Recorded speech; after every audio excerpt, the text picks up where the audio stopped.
Shreya, brokerages क्या कह रही हैं? काफ़ी पॉजिटिव है brokerages. Good morning and good morning to everyone. Good morning. और मॉर्गन स्टैनली और सेलेसन ने रिपोर्ट निकाली और देखिए आप आउट परफॉर्म और ओवरवेट तक की कॉल आ गई है। 680 के टारगेट प्राइस आए हैं अंबुजा सीमेंट्स के लिए, यानी कि लास्ट ट्रेडिंग प्राइस अगर आप कंपेयर करें तो 25% का अपसाइड ब्रोकरेजेस देख रहे हैं।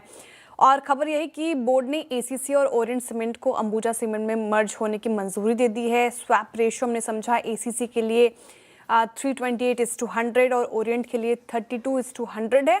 और जो कि आपने बात मेंशन की वही ब्रोकरेज भी मान के चल रहे हैं कि स्वैप रेशियो अगर आप देखें तो एसीसी के माइनॉरिटी शेयर होल्डर्स के लिए न्यूट्रल है, लेकिन ओरिएंट के माइनॉरिटी शेयर होल्डर्स के लिए पॉजिटिव है।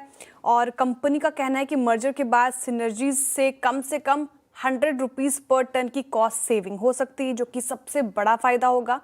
और सबसे बड़ा फ़ायदा ये भी होगा कि मल्टीपल लिस्टेड कंपनीज मैनेज करने का ओवरहैंग जो है वो अब खत्म हो जाएगा, जिससे मार्केट इसको पॉजिटिव डेवलपमेंट मान रहा है। सीएलएसए ने भी यही बातें दोहराई हैं और उनका मानना है कि फिलहाल ये एसीसी का अंबुजा के मुकाबले लंबे समय से अंडर परफॉर्म करना अंबुजा शेयर होल्डर्स के लिए वैल्यू अनलॉक करने में मदद करेगा। तो फिलहाल ये काउंटर तो ज़रूर से रडार पर रहेगा आज। बिल्कुल। एक्विजिशन अच्छा लग रहा है नोमुरा को, कह रहे हैं खरीदारी कर सकते हैं। हालांकि टारगेट प्राइस उन्होंने उतने नहीं दिए हैं, 125 रुपये प्रति शेयर का टारगेट प्राइस रखा है, मामूली अपसाइड दिख रहा है, लेकिन एक्विजिशन पॉजिटिव है नोमुरा का कहना है। कंपनी ने नेक्सेंस ऑटो का वायरिंग हार्नेस बिजनेस एक्वायर करने जा रही है और इस डील से एक तो पहले ये डील काफ़ी अट्रैक्टिव लग रही है, वैल्यूएशन वाइज भी काफ़ी अट्रैक्टिव है और इस डील से मदरसन को global passenger vehicle wiring harness segment में एंट्री मिलेगी, जो कि अच्छी चीज़ है।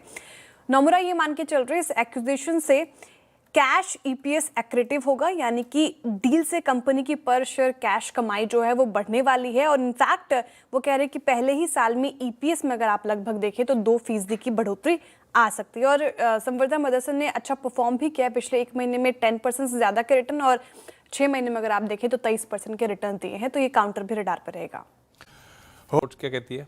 जी बिल्कुल, देखिए 1 महीने हुआ है स्टॉक को लिस्ट हुए और अब मॉर्गन स्टैनली ने इस पे अपनी कवरेज शुरू की है और इक्वल वेट के साथ की है। 260 के टारगेट प्राइस रखे हैं, यानी कि 12% का अपसाइड पाइन लैब्स में।